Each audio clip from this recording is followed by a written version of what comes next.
Hello साथियों, मैं BL लूणा मेरे यूट्यूब चैनल स्टडी टाइम में आपका हार्दिक स्वागत करता हूं। हम हिंदी साहित्य का इतिहास और हिंदी व्याकरण के क्वेश्चनों का अध्ययन करें और इसी क्रम की ये हमारी 30 नंबर की क्लास है।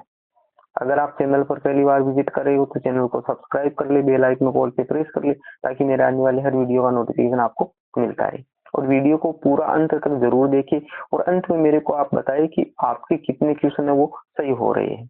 किसी भी क्वेश्चन में आपको कोई कंफ्यूजन होता है, कोई क्वेश्चन आपको गलत लगता है तो आप बिना संकोच किए मेरे को कमेंट कर सकते हो।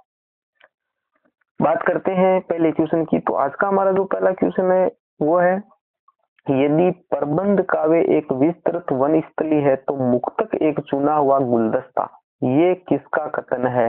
मोस्ट है, कई बार एग्जाम में पूछा जा चुका है। हजारी प्रसाद द्विवेदी, नगेंद्र, आचार्य रामचंद्र शुक्ल और विश्वनाथ प्रसाद मिश्र। तो ये बात है वो हमारे आचार्य रामचंद्र शुक्ल ने कही है। आचार्य रामचंद्र शुक्ल ने, स वाला ऑप्शन इसका राइट आंसर है। आचार्य रामचंद्र शुक्ल की एक रचना है चिंतामणि, चिंतामणि जो 4 भागों में है। चिंतामणि है वो 4 भागों में। दूसरी, आचार्य रामचंद्र शुक्ल ने एक हिंदी साहित्य का इतिहास लिखा है। हिंदी साहित्य, हिंदी साहित्य का इतिहास, हिंदी साहित्य का इतिहास लिखा 1929 में ये प्रकाशित हुआ था और महत्वपूर्ण है ये। यानी अगर साहित्य के स्टूडेंट है तो उसको आचार्य रामचंद्र शुक्ल का हिंदी साहित्य का इतिहास पढ़ना बहुत ही जरूरी हो जाता है। तो आपको हिंदी साहित्य का इतिहास आचार्य रामचंद्र शुक्ल का वो पढ़ना चाहिए क्योंकि बहुत सारी बातें इसमें लिखी हुई है और गवर्नमेंट इसको ऑथेंटिक बुक मानती है, इसलिए इसमें जो भी कुछ लिखा हुआ है वो एक ऑथेंटिक है, प्रमाणित है। तो इसलिए हिंदी साहित्य के जो स्टूडेंट है इसको पढ़ना जरूरी है। बात करते हैं 2 नंबर क्वेश्चन की। 2 नंबर क्वेश्चन है, देव कवि का जन्म है 1533, 1633, 1733 और 1833। तो इसके अंदर हमारा ब वाला ऑप्शन है 1633, यानी देव कवि का जन्म है वो 1633 में हुआ था। इनकी मृत्यु की बात करें तो 1767 ईस्वी में हुई थी, 1767 ईस्वी में हुई थी। इसका पूरा नाम है वो देवदत्त द्विवेदी है, देवदत्त, देवदत्त द्विवेदी। तो ये याद रखना आपका, देवदत्त द्विवेदी। और इनका जो जन्म है वो इटावा में हुआ था। ठीक है, इटावा के रहने वाले थे ये। आगे देखिए, हम 3 नंबर क्वेश्चन को देखते हैं। 3 नंबर क्वेश्चन है, भावविलास किसकी रचना है? देव, बोधा, आलम, रसकान। तो भावविलास है वो हमारे देव की रचना है और इनके विलास से संबंधित बहुत सारी रचनाएं लिखी है। इसका एक मैंने छोटा सा सूत्र बनाया है, कुशल, भवानी, भाव, रस, जाति। देखिए अब आगे इनके सभी के विलास लगाना है। तो कुशल विलास, भवानी विलास, भाव विलास, रस विलास और जाति विलास, ये सारी रचनाएं वो हमारे देव कवि की है और इसमें छोटे से सूत्र से आपको ये याद हो जाएगी। 4 नंबर क्वेश्चन देखिए, सुजान विनोद किसकी रचना है? रसखान, आलम, देव, मतीराम। तो देखिए सुजान विनोद है वो हमारे देव की रचना है। सुजान विनोद किसकी रचना है? देव की रचना है। अब इसका भी मैंने एक छोटा सा सूत्र बनाया है। देव की जो अन्य रचनाएं बच गई थी तो उसका सूत्र बनाया मैंने, अष्टराग, अष्टराग, प्रेम सुख, अष्टराग प्रेम सुख, शब्द सुजान, शब्द सुजान। अब देखिए अष्टराग प्रेम सुख शब्द सुजान, ये एक लाइन याद करनी है आपको। अब देखिए इसके अंदर अष्ट में अष्टयाम आ जाएगी, राग में राग रत्नाकर आ जाएगी, प्रेम में प्रेम चंद्रिका आ जाएगी, सुख में सुख सागर तरंग आ जाएगी, शब्द में शब्द सुजान आ जाएगी और सुजान में सुजान विनोद आ जाएगी। ठीक है, इसके अलावा प्रेम में 2 रचनाएं, एक प्रेम तरंग भी है इनकी रचना, प्रेम तरंग। ठीक है, तो प्रेम चंद्रिका और प्रेम तरंग 2 रचनाएं हैं। तो देखिए 2 लाइनें हमें याद करनी है और 2 लाइनों में हमारे देव कवि की सारी रचनाएं याद हो जाएगी। आगे देखिए 5 नंबर क्वेश्चन।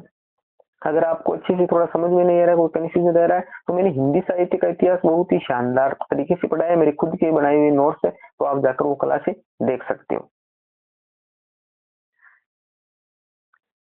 5 नंबर है, छल नामक संचारी भाव की उद्भावना किसने की थी? देव, बोधा, आचार्य रामचंद्र शुक्ल, आचार्य हजारी प्रसाद द्विवेदी। तो देखिए छल नामक जो संचारी भाव वो देव ने दिया था। ठीक है, हम जो रस वाला टॉपिक है ना वो पढ़ेंगे, तब आपको सारे बताएंगे। संचारी भावों की संख्या 33 होती है। 33 होती है, कौन कौन से होते ये, क्योंकि अभी हम हिंदी साहित्य का इतिहास पढ़ रहे हैं, जब हम रस वाला टॉपिक पढ़ेंगे तो आपको अच्छे से उनमें बताएंगे कौन कौन से होते हैं। आगे देखिए 6 नंबर क्वेश्चन। मोहम्मद शाह रंगीला के मीर मुंशी कौन थे? मतीराम, चिंतामणि, घनानंद, बिहारी।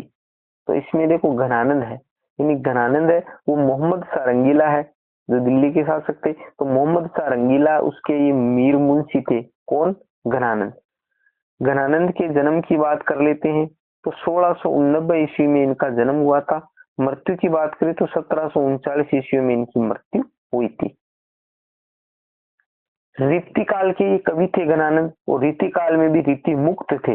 रीति मुक्त थे। ये सारे क्वेश्चन बन रहे, याद रखना अच्छे से आपको। ठीक है, इनकी घनानंद की जाति की बात करें तो ये कायस्थ थे, कायस्थ जाति के थे।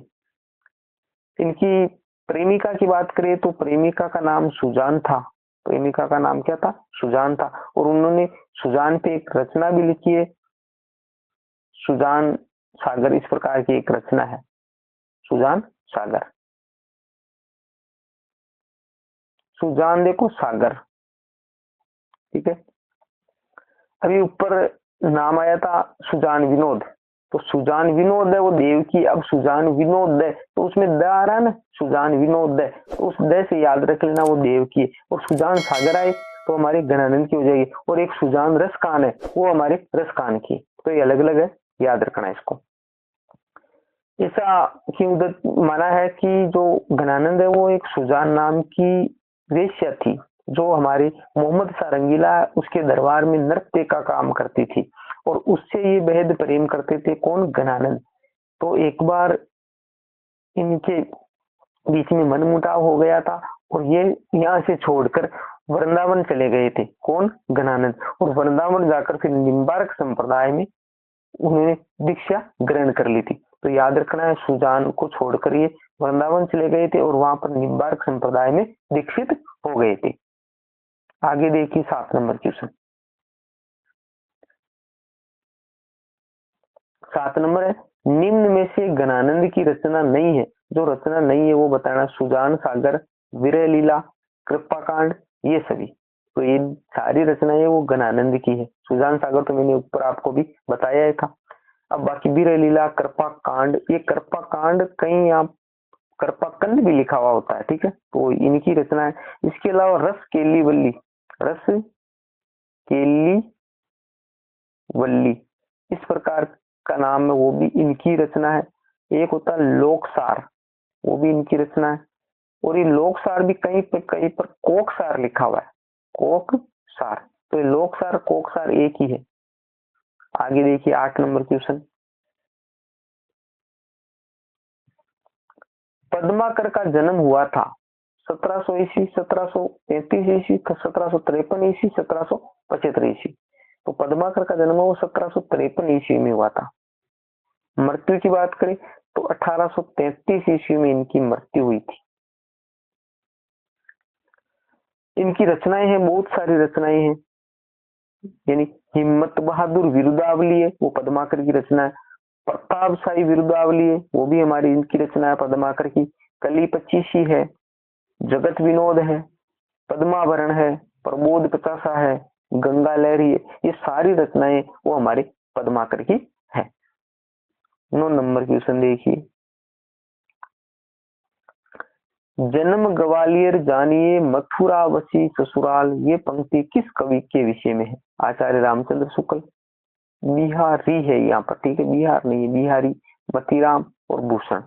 तो ये बात है वो हमारे बिहारी के संबंध में है। किसके संबंध में? बिहारी के। यानी बिहारी का जन्म वो ग्वालियर में हुआ था और मथुरा में इनकी क्या थी? ससुराल थी। तो इनके बारे में ये पंक्ति है, बिहारी के बारे में।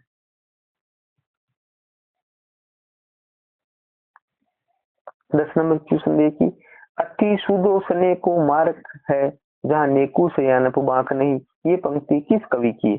घनानंद, पद्माकर, सेनापति, भूषण। तो पहले बात तो ये पंक्ति है वो मोस्ट है, कई बार एग्जाम में पूछी जा चुकी है। तो ये पंक्ति घनानंद से संबंधित है। यानी घनानंद कह रहे हैं कि अति सुदोषने को मार्ग है, सने का मतलब प्रेम होता है, कि ये जो प्रेम का मार्ग है वो बहुत ही सीधा साधा है, इसके अंदर सयानप का मतलब इसके अंदर है वो जो कपट वाला भाव है वो नहीं चलता है, ये बात है। आगे देखिए 11 नंबर क्वेश्चन, अनुग्रह शब्द, अनुग्रह का विलोम शब्द है आग्रह, कोप, विग्रह, सालाना। देखिए अनुग्रह का जो विलोम शब्द पूछा है, हमारे को उल्टा पूछा है, तो अनुग्रह का मतलब होता है कोप। ब वाला ऑप्शन है इसका राइट आंसर। 12 नंबर क्वेश्चन देखिए, अर्थ का विलोम शब्द है ऊर्ध्व, जिग, अधम, पुरातन। तो देखिए अर्ध का विलोम शब्द होता है ऊर्ध्व है, ब वाला ऑप्शन इसका राइट आंसर है।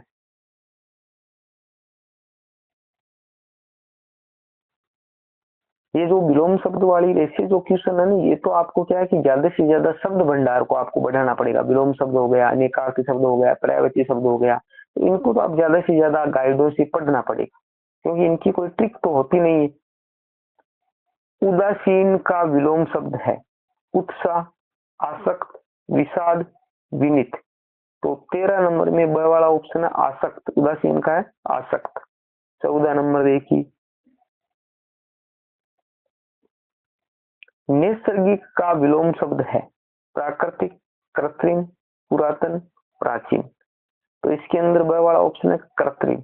अब नैसर्गिक है, इस नैसर्गिक का जो ये प्राकृतिक आया ना, तो नैसर्गिक और प्राकृतिक तो एक ही चीज होती है, नैसर्गिक और प्राकृतिक तो एक ही चीज होती है, उसका कृत्रिम विलोम शब्द है।